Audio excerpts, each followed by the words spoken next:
Hello and welcome back to another episode of Only a Bag, a travel podcast. I am your host, Nathaniel Mellor, and with me is your other host, Darcy Melton.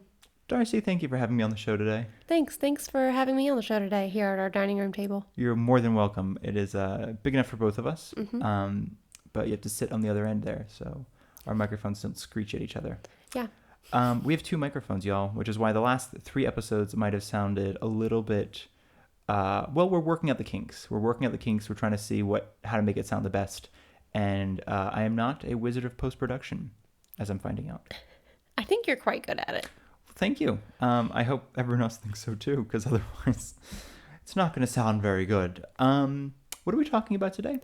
So we've talked about the North in the last few episodes. And in our first season, we talked a lot about Rome, I think. Yeah. And we're going to be moving to the South in the podcast. We currently live in the South of Italy. We're going to be moving on to talking about the South. And I think in a lot of our previous episodes, we kind of started into talking about the differences of Northern and Southern Italy. We had an episode on it, but I think we didn't really get into specifics so much. So I think we should just talk about a little bit more specific, interesting stuff about the differences. Well, I think that the North versus South was definitely giving a little history, and then a little bit of it was like, I don't know, it was like a sort of brief, like what to expect. But then I think because we're going to go into the North, we were like, we'll talk about the South when we get there. So now that we've gotten here, and of course, as we mentioned at the last episode, I think Perugia was the last episode for the North. Mm-hmm. We haven't really been anywhere else north yet. Torino, Milano, Venezia, Venice, if you will. I guess there's the big ones, Bologna. There's a handful of places we haven't been yet. So we didn't really want to make any comments on that as far as like what to do, what to see, how to, manage your time the best, et cetera, et cetera. So of course, as we visit those places, we will make episodes for that. But because we have some experience in the South, both living here, but also traveling around, we figured, we just kind of give some experience of our time in different cities, different towns, and then especially for places like Naples, the Amalfi Coast, I guess finding beaches, that kind of stuff, just like what to do in the South. Pompeii, obviously, is down here. And if you haven't heard our last couple of episodes, we did take a little brief detour into doing some special episodes on travel finances, I guess is a good way to put it. And so essentially that is just some things to do before you go traveling. Checking accounts, debit accounts, that kind of stuff that won't be charging you any sort of foreign transactions. Wild ATM fees. Getting fees. Reimbursed for those through your bank. Yeah. And then I think the last one was on, I know for a fact. The last one was on travel credit cards. And those are just credit cards that do not charge you a foreign transaction fee, and then also have some fun little travel bonuses. We have links in the description if you're curious about those. They are affiliate links. They do help support the channel. But by and large, they're just, it's mostly just, we encourage people, if you're comfortable using a different bank or you're comfortable using travel credit cards, to basically to consider them, because essentially just, it makes traveling a little bit safer feeling, I think. Yeah, and I think using the right bank can save you a lot of money. That makes it sound like I'm a big supporter of banks. I think I said it a million times in the finance episode, they're largely awful, but if you choose the right bank, you really end up saving so much money that like you don't realize you're going to be spending in ATM fees and transaction fees and all this wild extra charges that are just out there in the ether. No, absolutely. So those are the last episodes, if you all want to listen to them. And part of it, I think that is just again, this episode's all about differences or what to expect in the South. And I mean, even in the briefest ways, it's just simply that like cash in the South is like cash, to pay with, not like Johnny Cash. But cash to pay with is still like predominant. I think people really like Johnny Cash. They might like Johnny Cash. Yeah. They like a lot of sort of like older Italian American music. Is he bluesy country? Yeah, I would say, all right, country. Yeah, I don't know, a country. I would like always throw him in a country. He's his own category. Anyways, yes, Cash. So we know a lot about music, y'all. I really like Johnny Cash. I just don't know how to. I don't put him into a box. Yeah, I don't know how to name genres. But no, cash is still pretty much like the predominant mode of paying for something in the South. And I say like we say this and we're gonna sort of backtrack some of it as well. Like obviously, yes, people do accept cards here. It's just for a lot of reasons. I mean, you guys might have heard stories about how like how the taxes are in Italy, and they are a little bit confusing. I mean, you have one tax question, you ask three accountants, you're going to get three different answers. And that's because the law changes very, very frequently. The laws can typically be regional on stuff that you'd think it's like federal. But also just, I think, mixed with the fact that basically the tax rate is quite high in Italy. And there's also, my understanding is there's so many categories of, obviously if you're an individual or a business, that's fairly easy to wrap your mind around. But then your taxes depend on like what job you have. Yeah. Obviously where you live. There's so many factors that to me make it incredibly confusing. But it's a high tax, which means that often healthcare is free or almost free, and there's benefits to it, but free university. And for university, right? You have to pay to take the tests. Is that it? Right? Yeah, I think, it's kind of a while. No, you pay not to take the tests. That's what it is. You pay if you want to defer the test to the next year, right. So nobody can spend like 15, 20 years in college. I mean, you can't. You just have to pay to not go forward with your degree. Yeah, to not take your exams. But I was going to mention, too, that like the South also typically has a lower average like annual income. Yes. And this, again, these are one of those things that like, I guess it doesn't, I mean, I don't know. Part of the reason we live in Southern Italy is because we have a lower average annual income as well.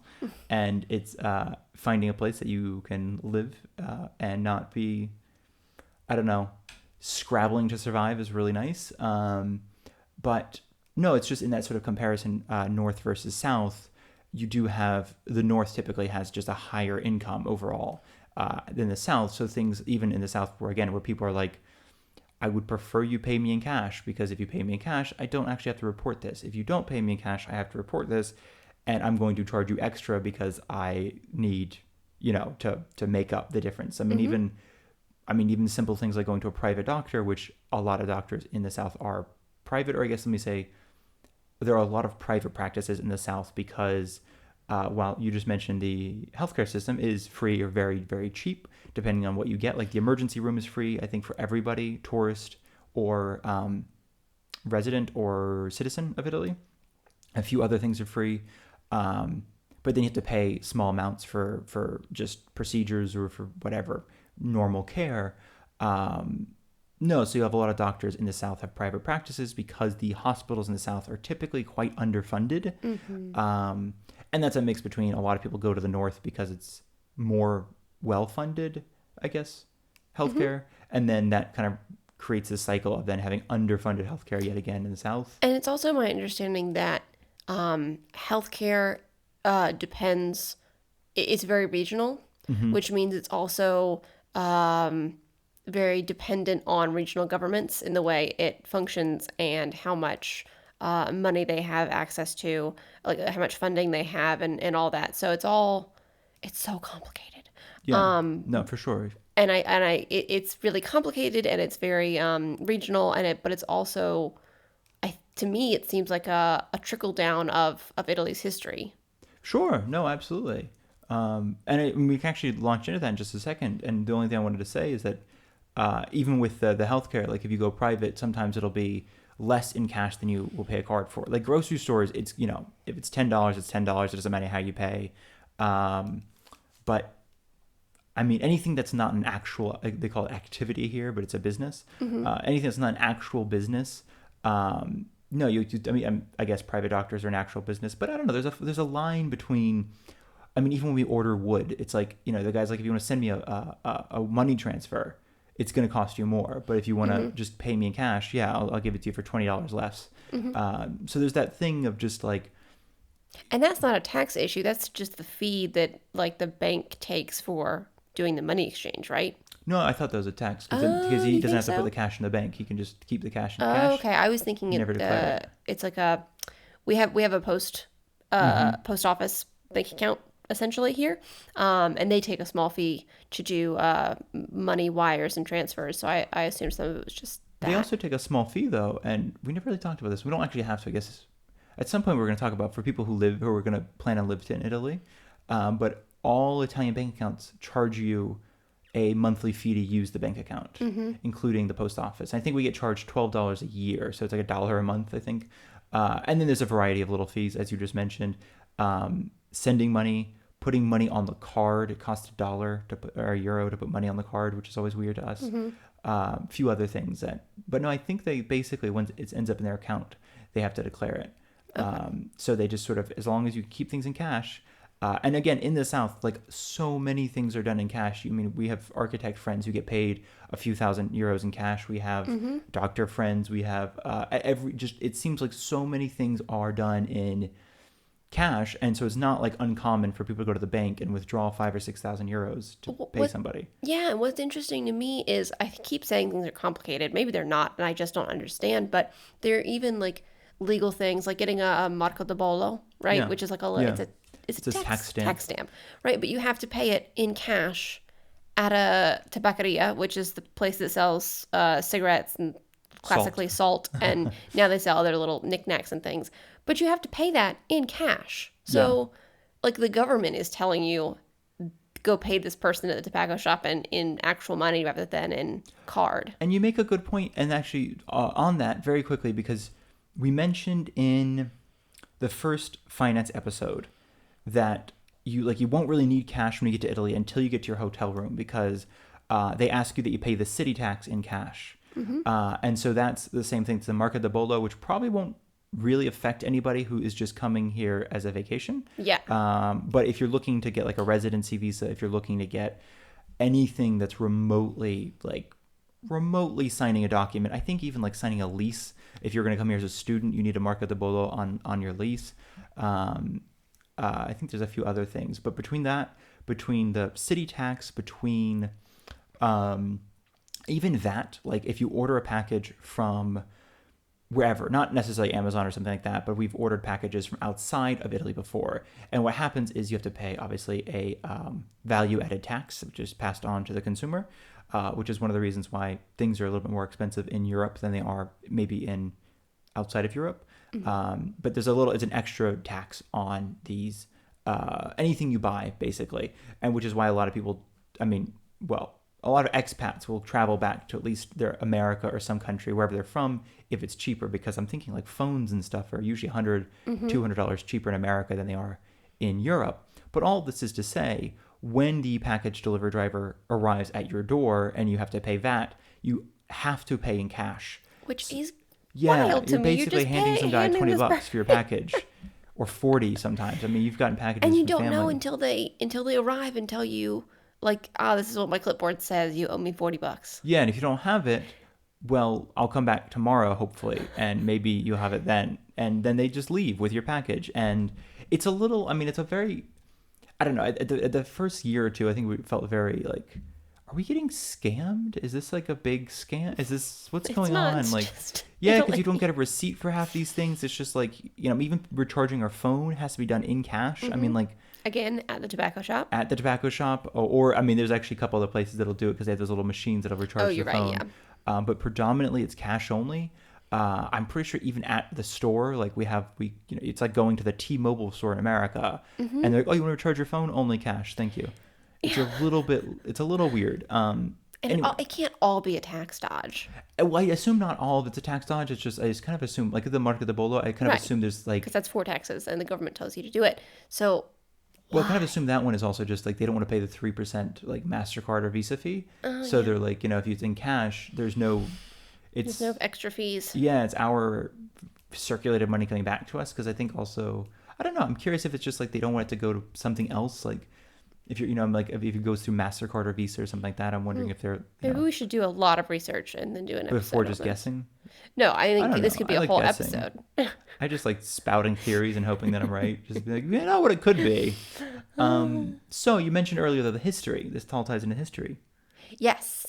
So Italy once, quite recently, existed as many different kingdoms So it was still one land mass, obviously, aside from the islands which exist, Sicily, Ischia, Capri, all of those. Sardinia, let's not forget them. Sardinia, oh Half yeah. of Corsica. And so it was all connected, and there was some sentiment that there was a greater, not a greater Italy, but what is it called? Italic. There's a word like Like italics. Italic unification or Yeah. So when Dante was around in like the 15th century, there was a sense of we are this sort of group, but there was no unified country. So the country unified. he was a hippie, is that what you're saying? Obviously I'm kidding Dante for was the a group of the hippie. house. Whoever's listening from home. So Italy unified in 1861, to much chagrin. Yeah, that's one way of putting it. There were some chagrined people in the South. And so broad strokes are that it happened very quickly. And it's some call it like the Piedmontization. And Piedmont is a region in the north. It's where Milan is, right? In Torino.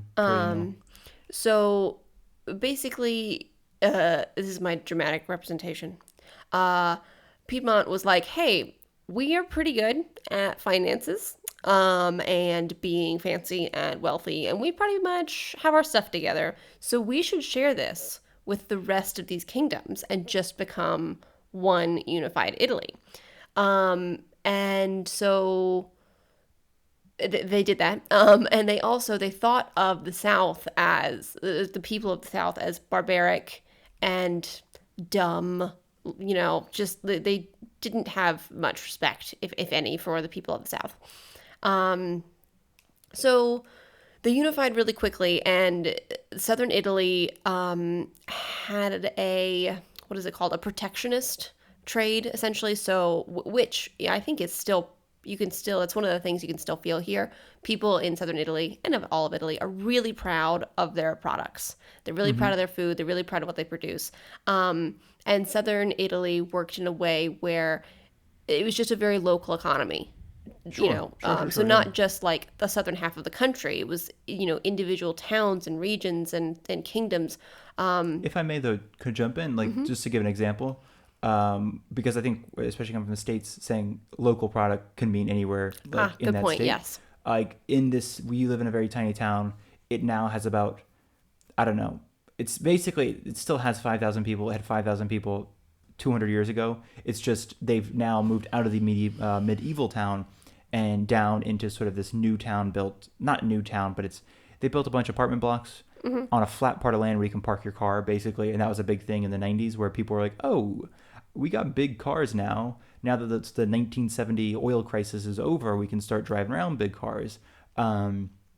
So all that is to say is this tiny town of 5,000 people had a newspaper, it had a water bottling plant, it had shoe repair, anything you can think of a town would need all by itself, it had. Multiple butchers, multiple coffee shops and things like that, but it's this idea that, you have 5,000 people and one person is going to be shoeing your horse. One person's going to be making you a saddle. One person, and then maybe you go down the valley if there's a specialist in something, to a different town. But this entire valley we live in a place of 12 towns, 15 towns, 8, I don't know, more than 5. But they all had their own newspapers.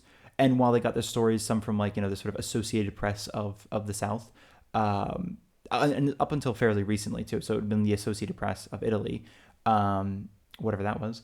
No, but it was just the idea that like everything was hyper local. Like this town, you can walk from one side to the other in about 12 minutes. Like the idea of 0 kilometer, or is that what we call it in the States too? Absolutely not. But Okay, yeah, 'cause we don't use miles. kilometers.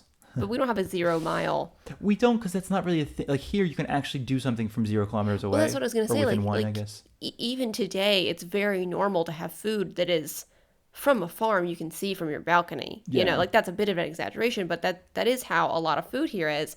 And that's how it was back then. It just was kind of a no-brainer Yeah. to have food from your city rather than I'm thinking elsewhere. too, like farmers markets in the States, and I mean they change obviously. Like we've been to some in Manhattan, or I guess in Brooklyn.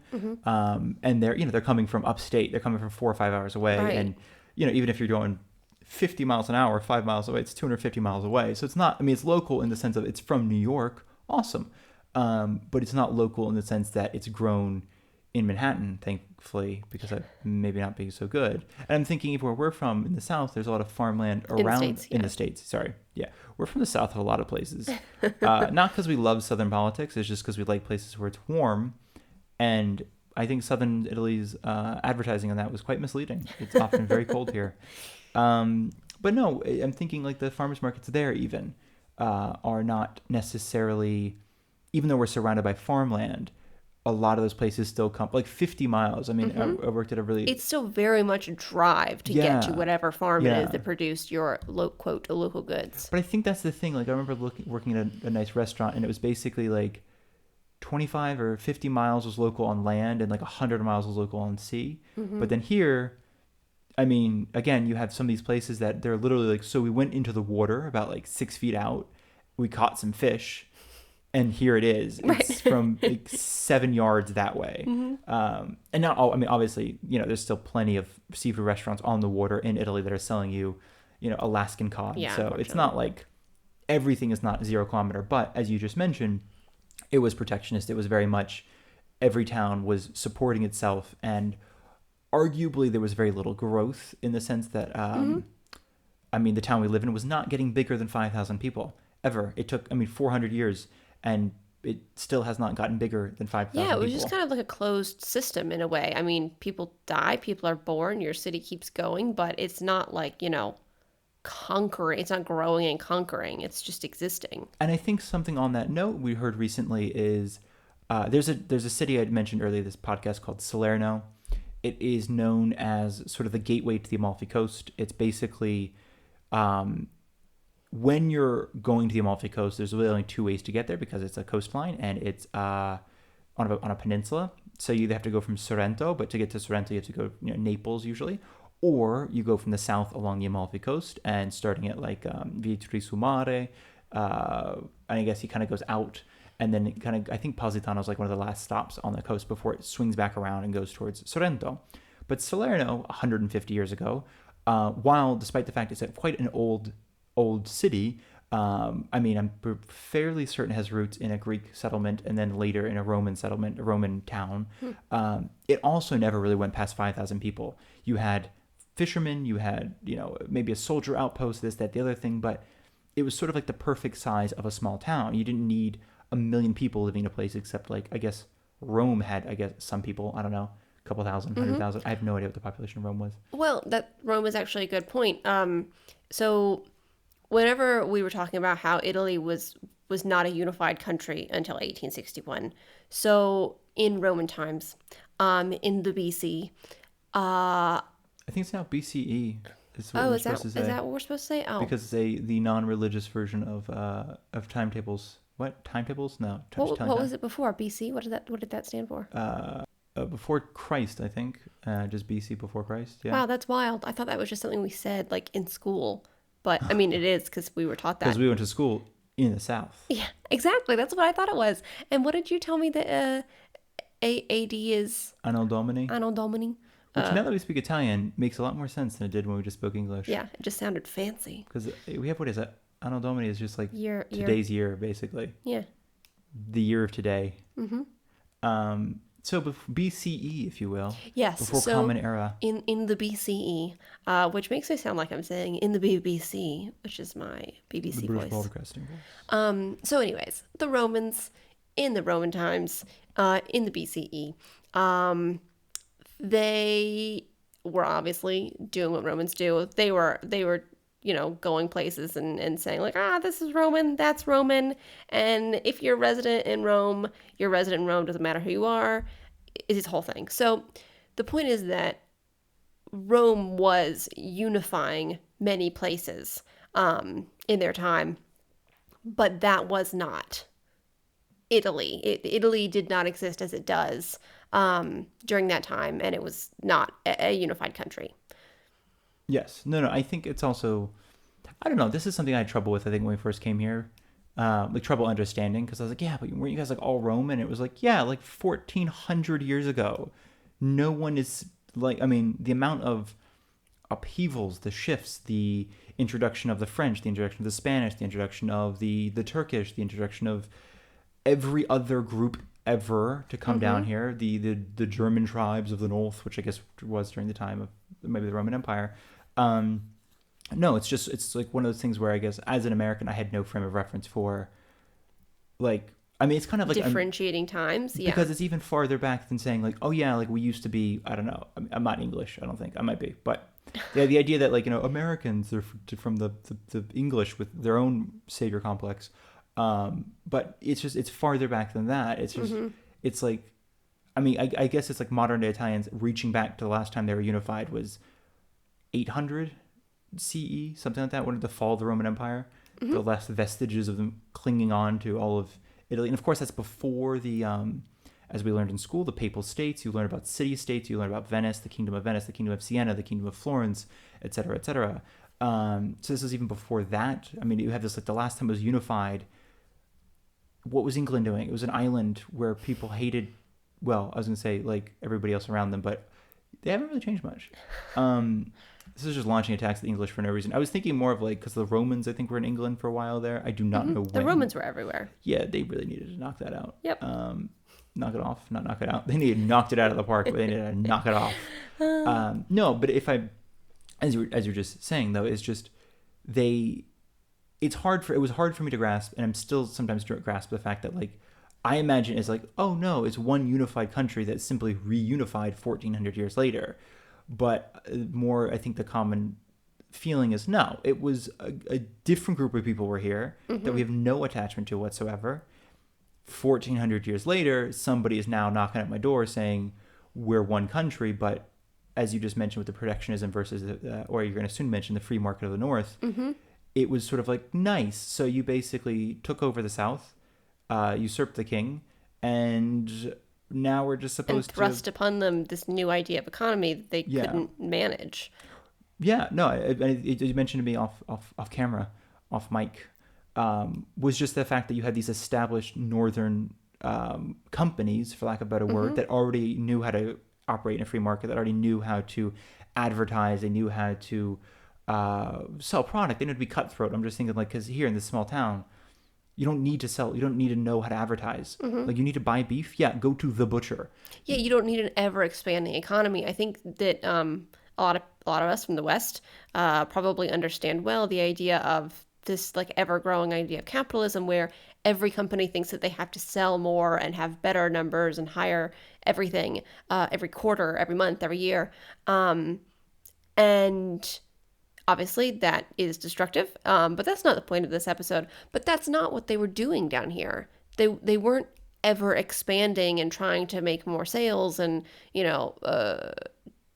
expand. Essentially, they were just existing in their own little towns and in their bubbles. And then basically this Piedmont idea of the free market was thrust on the South, and I did some research on this, and some of the words that were used were like, the South didn't have the idea of entrepreneurship. But I don't think that's necessarily true. I think that they didn't have the way of entrepreneurship that they did in the Piedmont, like we were just saying, with this ever-growing idea of kind of capitalism. They had entrepreneurs, they had independent farmers and makers and creators. They just weren't busting out tons of product all the time. They were only making what their city needed. And I think though, and I'm again, I could be wrong, it's like any small business, because I think I mean, a lot of people listening to this are probably like, that's not just in Italy, that's where I grew up or where I'm from. Sure. Like even we're from the South, obviously in the States, and that's the classic problem, is the sort of dying small towns of, I mean, if anywhere, not just the South, the dying small towns of upstate New York, the dying small towns of Georgia are basically, yeah, we used to have the butcher, we used to have this, the cobbler, the whatever the heck it was, and then Walmart comes in, and all of a sudden we have one store for everything.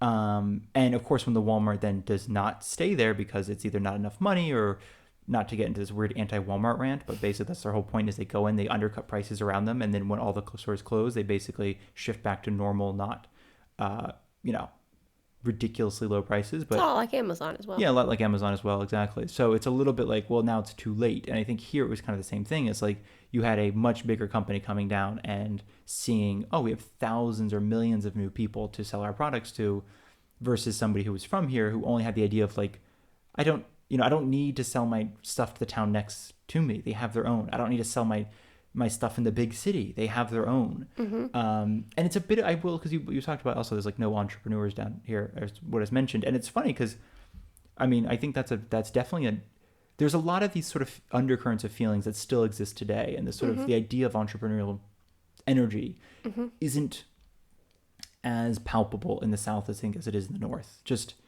and whether it's by practice or whether it's by, I mean, family, I think, plays a lot into it, just because, if you have people at home constantly telling you, why are you doing that? You don't need to be doing that. That's a waste of your time. Then you're going to start thinking it's a waste of your time.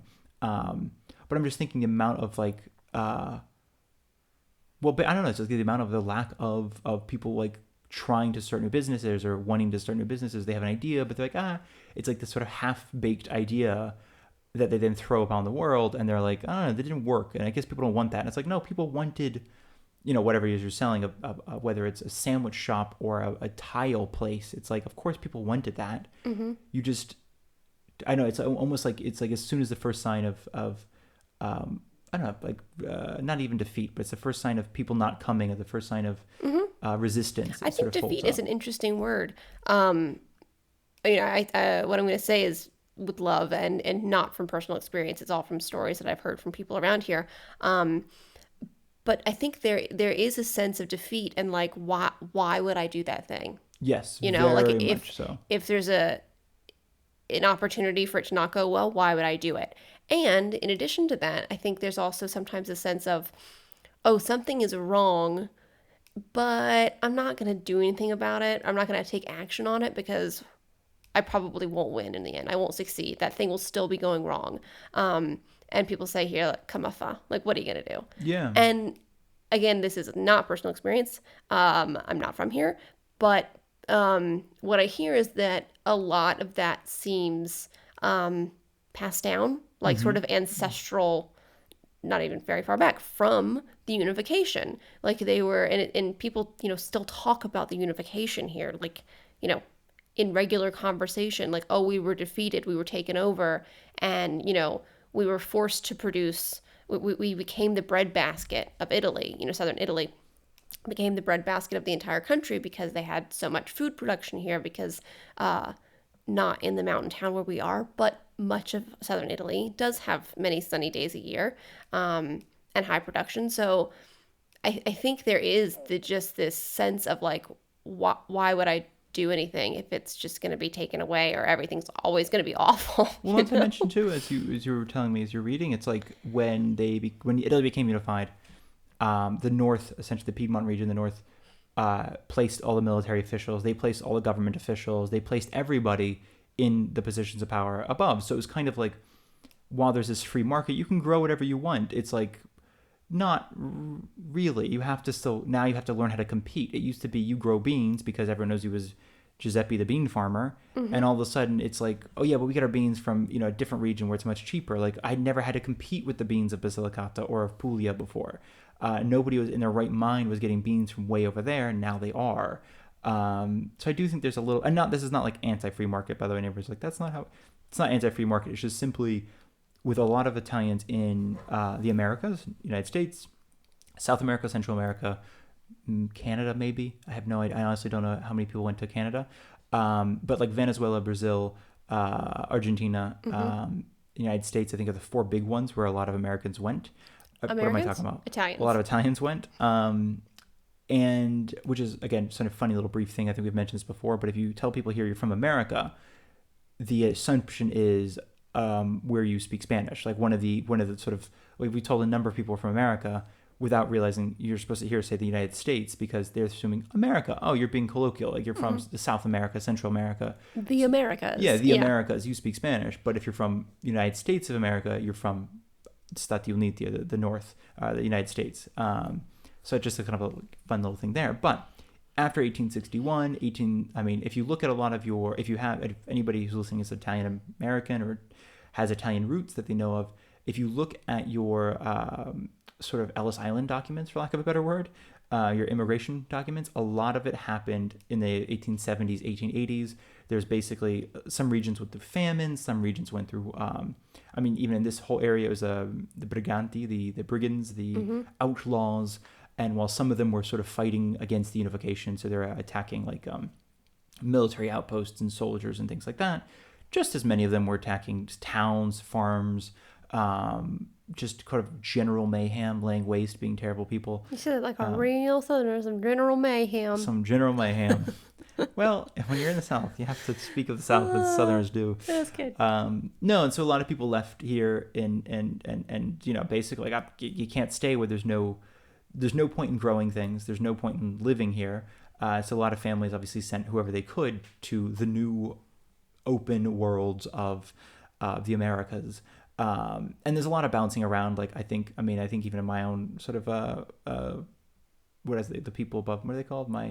Not my descendants, my ascendants. No, what are the people? Your ancestors? Ancestors, I guess. There we go. No, they bounced through. I mean, a lot. They checked out Venezuela, they checked out El Salvador, they checked out Brazil, they checked out the United States. They came back to Italy, and they ended up settling in the United States. And it's sort of like, oh, that's kind of cool. Just as basically people were like, wonder where you're wherever you're. I guess you're going to where your group of people already are. So you kind of feel more at home. But also probably to going to a place where you're not potentially farming. I mean, there's even this valley though, just down the way. There's a cathedral built by somebody, or church built by somebody who went to Argentina, became very wealthy, and came back and wanted to help out his old town and built a church there. So there's a little bit of this sort of giving back. I mean, obviously you're sending money to your family, or visiting them with, I guess, rolls of dollars. No, but that's just to say, it's like a lot of people did leave after the unification. Like a huge wave of immigration occurred. Immigration into the Americas occurred after the unification, because it suddenly became very inhospitable to be in the South, especially. Which is why, again, if you look at like a lot of, I mean, we know a lot of people who claim to be from the north of Italy. And because it sounds fancy to be like, I'm from outside of Florence. Or just because they think they are. Like, Yeah, I mean, sure. I know I know a handful of people who know they have Italian ancestry, like not even a couple generations back, or a couple, I should say, like parent, grandparent back. That's a generation, right? But they just know they're generally from Italy. And I think a lot of them think of Italy as Rome and north of Rome. People just don't really think about other places, when in reality, like, you can kind of tell by someone's last name often. Oh, for sure, yeah. Exactly what area they're from. And a lot of these people are actually from the South. Yeah. No, and I think, but it's also, even then, it's like, I mean, if people are like, well, I still have family up near Venice. And it's like, okay, there's a really good chance they moved up near Venice. Because not to say the North wasn't having problems. To be very clear, the North was having some problems for sure. But it's still, a lot of people went north if they could to find work. They went to other places in Europe, and of course they went to the Americas. And people still do. I mean, there's God, tons yeah. of people who have family homes here in the small town in the South where we live in Italy. But the people our age, 30 plus, or I should say like 30 to 50, they've all moved to big cities or to the north, or to make better money and have a more modern day way of living, to be honest. So just because you have family who live in a big city or who live in the north doesn't mean that they're not from, the South, or weren't even, like, this generation born in a small southern town. And I think, I mean, one thing, because I mentioned also just a second ago, like, people went to other places in Europe, and that's as recently as like in the 50s. They still do it today. I want to be very clear, they still do it today. Tons of people. I mean, Italy is going through one of the biggest, maybe not the biggest, but it has been going through a brain drain for a while. And I think it's a mix between, you have free university, which is fantastic because you have a bunch of very well-educated people. And you just don't have a lot of jobs that require very well-educated people. So you have these very well-educated people working at grocery stores, or working at, like, not the grocery stores actually here. It's quite a well-paying job, but I just mean in the sense of they're not using the degree. We know people whose like grandchildren, went to university, are highly educated, but what their grandparents' town needs is another farmer to produce more local Absolutely. food. But Yeah. those kids aren't going to come back here to be farmers now that they've been to higher university and lived in a city. And tried farming for a day. That Yeah, is ridiculous. exactly. I have nothing but respect for They them. I'm saw their like, come on, I see grandparents these people farming. like, yeah, They're not going to do that. I mean, the farmers here are like unbelievable. Their hands are swollen from, 80 years of tilling soil. They're just, I don't know, they're the hardest people I've ever seen in my They're some life. hardy people too. Yeah. They're just like strong and these like people walk up the hills like Yeah, these not a 90-something-year-old people with like bundles of sticks or like right? logs. Like just or, walking up the mountain like it's no Yeah. problem. So Wild. So it's that's it not is, that's yeah. not the people who Yeah, no, have, if somebody told me this could be you, I'm like, that cannot yeah, be me. we're like the soft ones who I'm very soft. got a little bit of higher I'm education doing a and podcast. Of course I'm soft. I am not. I can't do that. I'm so sorry. No, but as you mentioned, that's the thing. We can't. You basically, it's the South needs farmers, and again, not farmers for these giant multinational corporation owned farms, but like your uncles, your grandfathers, your great uncles, whatever great grandmother's farm is now passing into like the next in line, and you're the next in line. And as you see around here too, there's a third of the farmland I'd say is about give or take is untouched, unfarmed land, and essentially they just have it for they grazing rights, I think is pretty much what it is. There's a bunch of shepherds where we live, and I mean it's a bunch of shepherds in southern Italy. So if you like shepherds, come to southern Italy, and they'll just walk from farm to farm, and they'll walk on the road, and sometimes they cause traffic jams with their little sheep. No, and they just have like, I mean, of course these shepherds are not paying to use. There's no grazing right money. It's more like you get some cheese at the end of yeah, the you year. get some cheese. You get some cheese in cheese season, and that's about it. So there's a little bit of a give and take sort of economy here. But all that is to say is more likely than not, if you're like, I think I'm Italian, I'm not sure, where I'm from, et cetera, there's a very, very good chance you're from the South, mainly because a lot of people are from the South. And unfortunately, too, since then, it's, because this is all about traveling, not about history.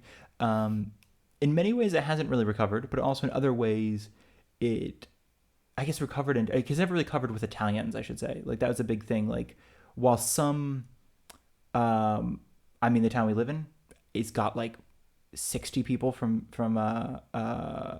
Venezuela, who basically, I mean, they moved here when they were 5 or 6. It was sort of like the original person went to Venezuela, they had children, and then the children, when they're basically as grandparents, were like, I kind of want to go back to Italy, or I want to go to Italy, I should say.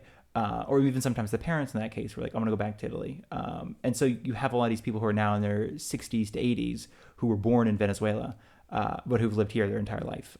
Or, I mean, some people have just been like, came here a couple years ago and they're like, yeah, I knew my grandparents lived here. I knew my, whatever, my parents moved here and died here.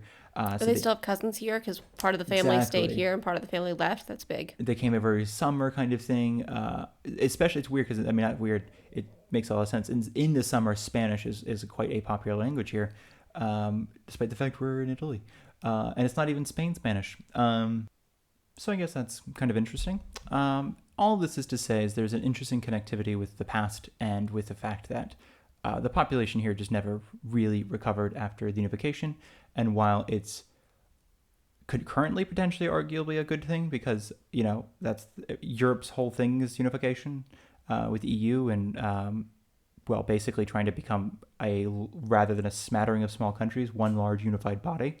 I think there's a lot of it was unhappy for a lot of people. I don't think it helped that they named all the streets after King Emanuele Vittorio Emanuele II, or Victor Emmanuel II, which is he's the king in the north at the time, or Corsa Cavour. He's another unificationist. So I don't think it really helped that they're like, not only did we win, we're going to rename all your streets after our people. You're After welcome. the people that you don't like who kind of conquered you. Yeah. Yeah. I mean, definitely, like, it's relatable. I think this is... As an American, is that what you're saying? Yeah, this has there's happened in a lot of there's places. a lot of parallelism I'm learning.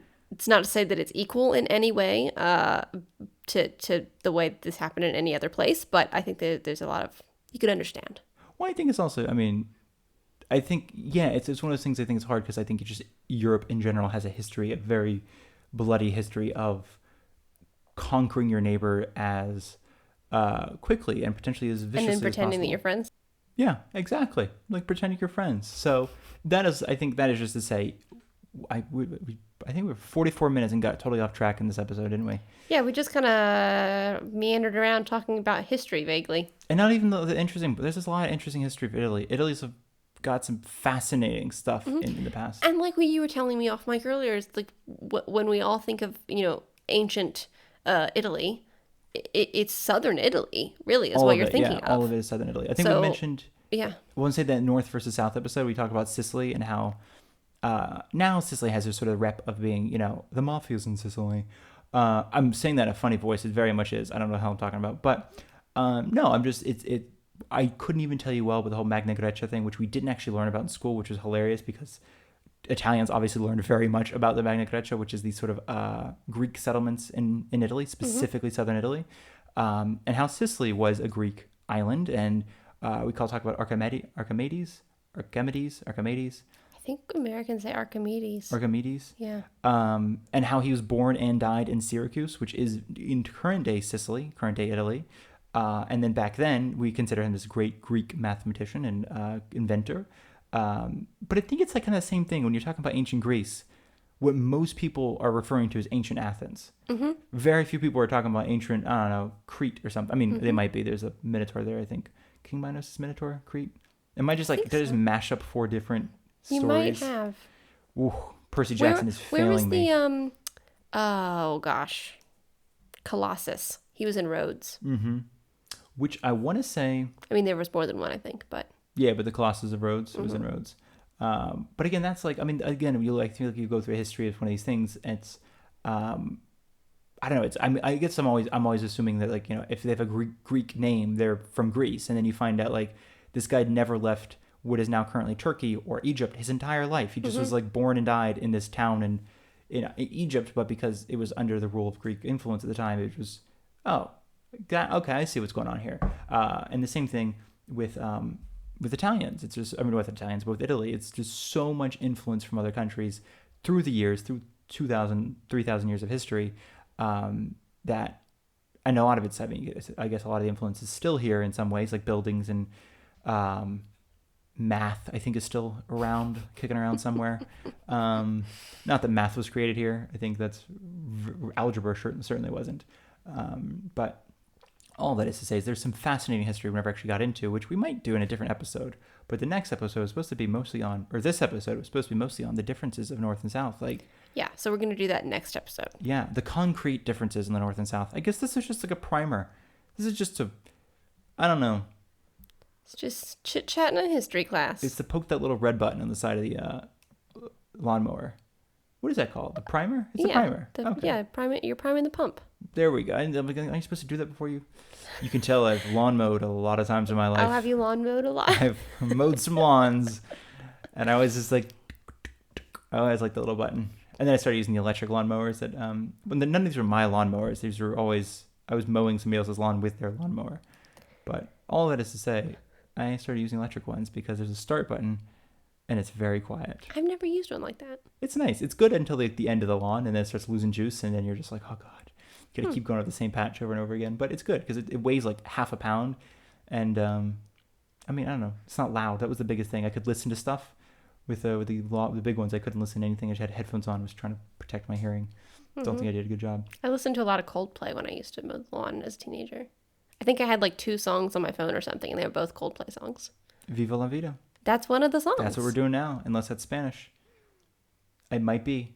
What do we call it here? La dolce vita. La Dolce Vita, see? So that's Viva la Vida Spanish, I guess, right? Isn't there a picture though of the French Revolution on that album cover? I think there is. What is going on with that album? Anyway, we've gotten so far off the topic. So this episode is now coming to its natural conclusion, and if it isn't, we're going to force the natural conclusion. Yeah, we're gonna end it here. Hopefully it wasn't just a waste of your time, dear listeners. We will actually give you some concrete information in the next episode. The takeaway here is that the North and the South have only been friends for 100 and something years. And when I say friends, I mean sullen enemies. Like your aunt and uncle who come to, like holiday dinner, and they just glare at each other across the table, and they get into a loud argument, and then they both have a sip of wine, and then they leave. Yeah, that pretty much nailed it. Yeah. But you're not talking about anybody in your family, of course. No, my family doesn't drink wine. That's a good point. Anyway, so with all that being said, thank you all so much for listening, I think. Thanks for listening. Coming to a very abrupt end, but we just realized that we're getting so far off topic that we should probably give some real information in the next episode and not give anything away in this episode as to preserve the quality of the next episode. So we're going to do that. How can people support Only a Bag, Nathaniel?